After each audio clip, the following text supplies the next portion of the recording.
जय गौ माता, जय गोपाल। नमो गोभ्यः श्रीमतीभ्यः सौरभेभ्यो च नमो ब्रह्मसुताभ्यश्च पवित्राभ्यो नमो नमः।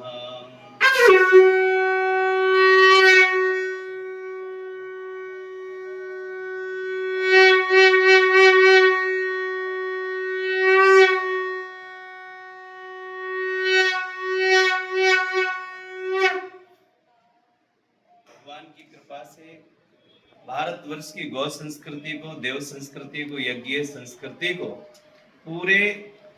मानव सभ्यता के कल्याणार्थ हमारे वेदों में कहा गया है कि गाय सुखी तो कौन दुखी और गाय दुखी तो कौन सुखी।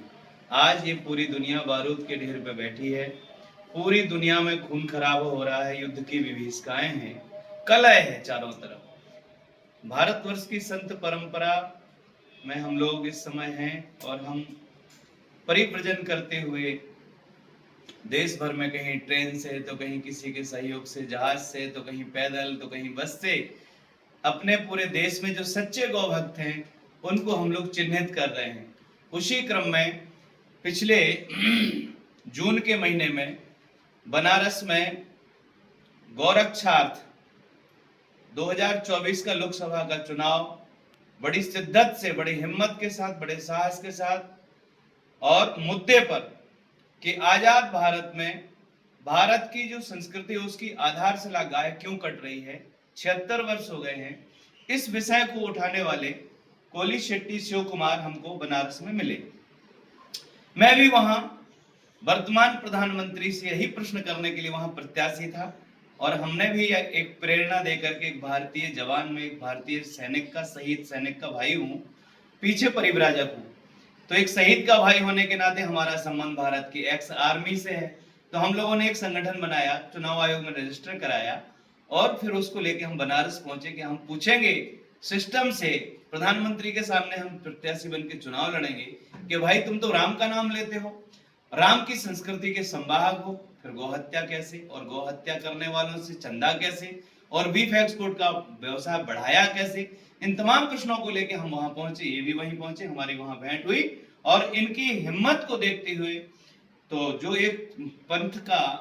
का पथिक होता है उसको अपने हम सफर से प्रेम हो ही जाता है, तो हम लोगों का स्नेह हुआ और हम उसको प्रामाणिकता से यहाँ पे हजारों गायों को जो तस्करी करके ले जाते, इन्होंने अपने 2 प्रिय मित्र भी खोए हैं तस्करों से जूझते हुए।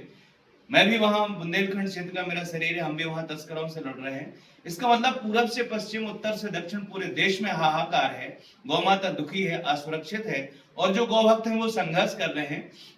उसी श्रृंखला में इनकी ये कर्म भूमि है, ये दक्षिण भारत के, ये तेलंगाना में यहाँ पे इनका अपना केंद्र है, गौ सेवा केंद्र है, गौ सेवा धाम है। हम और ये हमारे तपस्वी महात्मा परमहंस प्रकृति पुत्र राष्ट्रभक्त मौनी जी, त्यागी जी हमारे मित्र हैं। हम दोनों ने तय किया है कि हम संघनाद करते हुए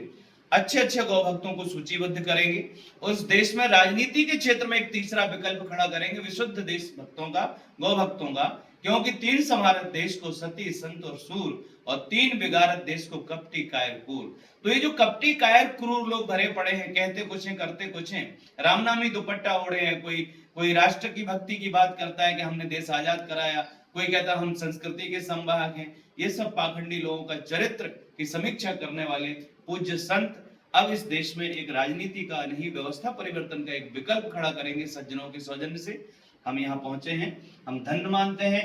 ये शिव कुमार जी के माता पिता हैं ऊपर, ये इनके बचपन के चित्र हैं, ये छोटे वाले शिव कुमार हैं, आज इतने बड़े खड़े हैं, गौ सेवा करते हैं और ये उनकी पूरी टीम है। कैमरा घुमा दीजिए।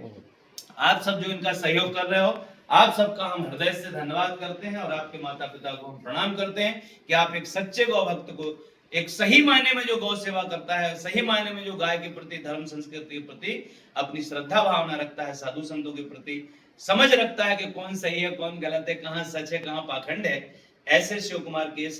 सेवा केंद्र पर आकर के जो हमने यहाँ प्रामाणिकता से पाया है, हम प्रसन्न हुए हैं और आगे की जो रणनीति बनेगी भगवान गोविंद गोपाल कृपा करेंगे। इस देश में अच्छे अच्छे संत सेवा कर रहे हैं, पथमेड़ा महाराज, पूज्य राजेंद्र दास जी महाराज, पूज्य श्री रमेश बाबा जी महाराज, पूज्य श्री रामदास जी महाराज और ऐसे अनेक संत जो गौ माता की सेवा के लिए, हमारे त्यागी जी, और हम सब लोग उन संतों को कहेंगे कि महाराज जी गौ माता को संसद में जाना पड़ेगा, बिना जाए गौ माता इन बच्चों को सही से संस्कार नहीं दे पा रही है। बाहर रहेगी तो अरण्य रोदन के समान है, संसद में ही जाना पड़ेगा गौ भक्तों को। इसके लिए अभी हरियाणा का जो राज्य का चुनाव है वहां गौ भक्त हुंकार भरेंगे, और उसके लिए हम लोग इन दोनों से पूछेंगे, कांग्रेस से और भाजपा से। अभी कांग्रेस के सांसद ने लोकसभा में विषय उठाया है कि भाजपा गौ रक्षा के लिए काम करे, गौ माता की रक्षा का बिल लाए, गौ माता को राष्ट्रमाता बनाए। उधर पूज्य शंकराचार्य जी ने एक आंदोलन शुरू किया है कि गौ माता राष्ट्रमाता बने, और उसमें कांग्रेस का पूरा सहयोग है। तो जब कांग्रेस इतनी गौ भक्त है, और ये कांग्रेस के अगेंस्ट जो सत्ता पक्ष में लोग हैं वो तो एकदम देश के ठेकेदार ही हैं, तो अगर कांग्रेस और भाजपा ये दोनों लोग अपने सही मुखौटे को अब बिना इनका उजागर हो जाएगा इनका सही चेहरा, तो अब इस देश के सामने ये प्रश्न आएगा कि जब ये दो के दोनों बात को बना रहे हैं, ये करना ही नहीं चाहते गाय का काम, गाय की रक्षा का काम, तो फिर कौन करेगा? इसके लिए भारत की राजनीति में एक आमूलचूल परिवर्तन और एक नया विकल्प इस देश की जनता की मांग है, और वही अच्छे लोग गौ माता का काम करेंगे, मानवता का काम करेंगे। इस उम्मीद के साथ मैं परिव्राजक दया शंकर दास, यहाँ पे जितने भी गौ भक्त हैं दक्षिण भारत में, मेरा काफी इधर आना जाना पहले हुआ है, अभी हम पुनः पूरे दक्षिण में घूमेंगे, और हम शिव कुमार जी का, चूंकि अच्छे सच्चे गौ भक्त हैं, इनका हम सहयोग करेंगे, ये हमारा सहयोग करेंगे, हम सब मिलके देश में गौ माता की प्रतिष्ठा के लिए काम करेंगे। जय गौ माता, जय गोपाल। धन्यवाद।